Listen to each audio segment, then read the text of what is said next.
کہ ہم اس کے خاندان کی ہلاکت کے موقع پر موجود نہ تھے، ہم بالکل سچ کہتے ہیں۔ یعنی حضرت صالح کے قبیلے کے سردار، جس کو قدیم قبائلی رسم و رواج کے مطابق ان کے خون کے دعوے کا حق پہنچتا تھا، یہ وہی پوزیشن بالکل آپ صلی اللہ علیہ وسلم کے زمانے میں آپ کے چچا ابو طالب کو حاصل تھی۔ قریش مکہ بھی اسی اندیشے سے ہاتھ روکتے تھے کہ اگر وہ آپ صلی اللہ علیہ وسلم کو قتل کر دیں گے تو بنی ہاشم کے سردار ابو طالب اپنے قبیلے کی طرف سے خون کا دعویٰ لے کر اٹھیں گے۔ تو ایگزیکٹلی یہاں بھی وہی کہا۔ یہ چال تو وہ چلے، پھر ایک چال ہم نے چلی جس کی انہیں خبر نہ تھی، یعنی قبل اس کے کہ وہ اپنے طے شدہ وقت پر حضرت صالح کے ہاں شب خون مارتے، اللہ تعالیٰ نے اپنا عذاب بھیج دیا اور وہ صرف بلکہ ان کی پوری قوم تباہ ہو گئی۔ یعنی یہ سازش ان لوگوں نے اونٹنی کے کوچے کاٹنے کے بعد کی تھی۔ جب انہوں نے اونٹنی کو مار ڈالا تو حضرت صالح نے انہیں نوٹس دے دی کہ اب بس 3 دن مزے کر لو، اس کے بعد تم پر عذاب آ جائے گا۔ اس پر شاید انہوں نے سوچا ہوگا کہ صالح کا عذاب مہید تو آئے چاہے ہے نہ آئے، ہم لگے ہاتھوں اونٹنی کے ساتھ اس کا کام کیوں نہ تمام کر دیں، یعنی ان کو ختم کر دیں۔ اب دیکھ لو ان کی چال کا انجام کیا ہوا، ہم نے تباہ کر کے رکھ دیا ان کو اور ان کی پوری قوم کو، اور ان کے گھر خالی پڑے ہیں اس ظلم کی پاداش میں جو وہ کیا کرتے تھے۔ اس میں ایک نشان عبرت ہے لقومی یعلمون، ان لوگوں کے لیے جو علم رکھتے ہیں، یعنی جنہیں اس بات کا علم ہے۔ پھر آگے اللہ تعالیٰ فرماتے ہیں وَأَنجَيْنَاهُ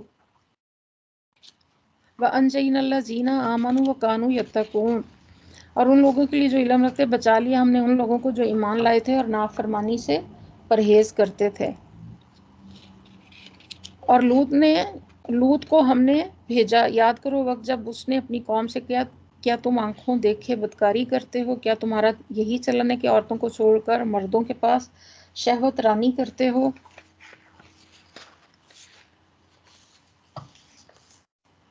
حقیقت یہ کہ تم لوگ سخت جہالت کا کام کرتے ہو۔ مگر اس کی قوم کا جواب اس کے سوا کچھ نہ تھا، انہوں نے کہا نکال دو لوط کو اس کے گھر والوں کو اپنی بستی سے، یہ بڑے پاک باز بنتے ہیں۔ آخر کار ہم نے بچا لیا اس کو اور اس کے گھر والوں کو بجز اس کی بیوی کے جس کا پیچھے رہ جانا ہم نے طے کر رکھا تھا۔ یعنی حضرت لوط کو ہدایت کی تھی کہ وہ اس عورت کو اپنے ساتھ نہ لے جائیں کیونکہ انہوں نے خیانت کی تھی، یعنی کہ وہ دوسرے لوگوں کے ساتھ ملی ہوئی تھی۔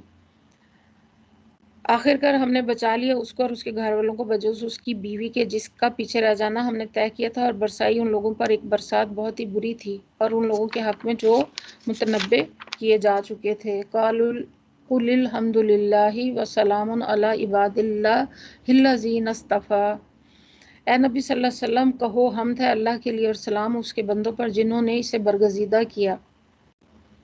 ان سے پوچھو اللہ بہتر ہے یا وہ معبود جنہیں یہ لوگ اس کا شریک بنا رہے ہیں۔ یہاں پہ ہمارا آج کا سپارہ 19واں ختم ہوتا ہے انشاءاللہ، اور ہم اس کے جو 19ویں پارے کے کچھ اہم پوائنٹس ہیں وہ بھی دیکھ لیتے ہیں۔ قرآن چھوڑنے میں جو چیزیں آتی ہیں ان میں ایک یہ تو کہ قرآن کے ذریعے علاج نہ کرنا۔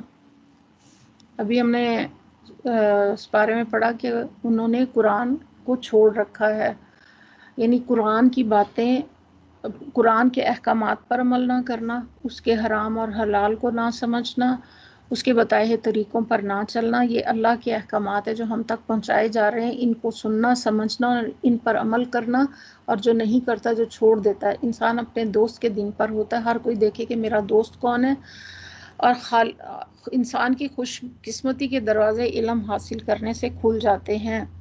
اللہ تعالیٰ سے ہمیں یہ دعا کرتے رہنا چاہیے کہ اے اللہ جو کچھ ہمیں علم ہے ہمیں اس پر عمل کرنے کی توفیق عطا فرمائے، اور اپنے گناہوں پہ جو ہے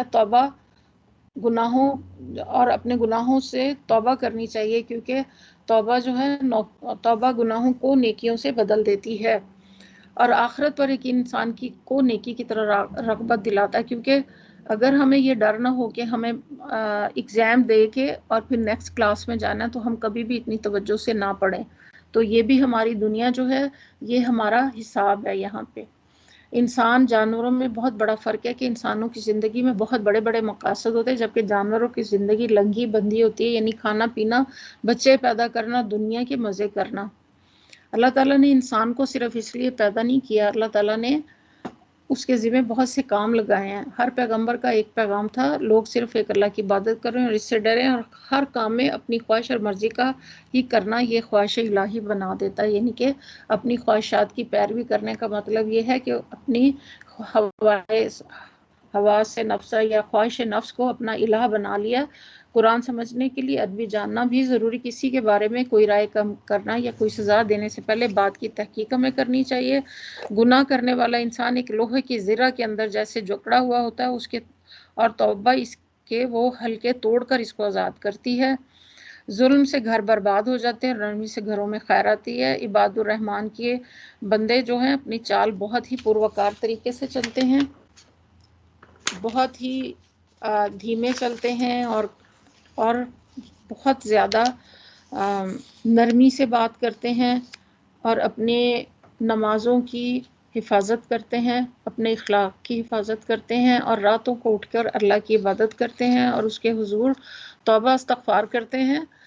سب سے بڑی چیز یہ ہے کہ توبہ سے انسان جو ہے اس کی اصلاح ہوتی ہے. اور ہمیں ہر وقت اور دن بھر میں انسان سے بہت زیادہ غلطیاں، کوتاہیاں، کمیاں ہو جاتی ہیں، اور وہ ہماری زبان سے ہوتی ہیں.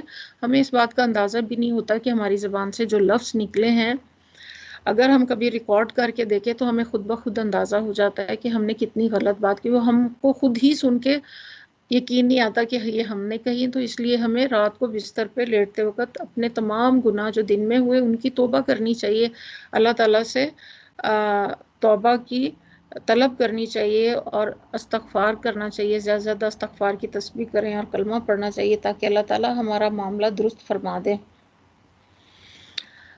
وآخر دعوانا الحمد للہ رب العالمین. سبحانک اللہم و بحمدک اشہد ان لا الہ الا انت استغفرک و اتوب الیک. السلام علیکم ورحمۃ اللہ وبرکاتہ. اللہ کی دی ہوئی توفیق سے انشاءاللہ کل ہم پھر حاضر ہوں گے. تب تک کے لیے اللہ حافظ.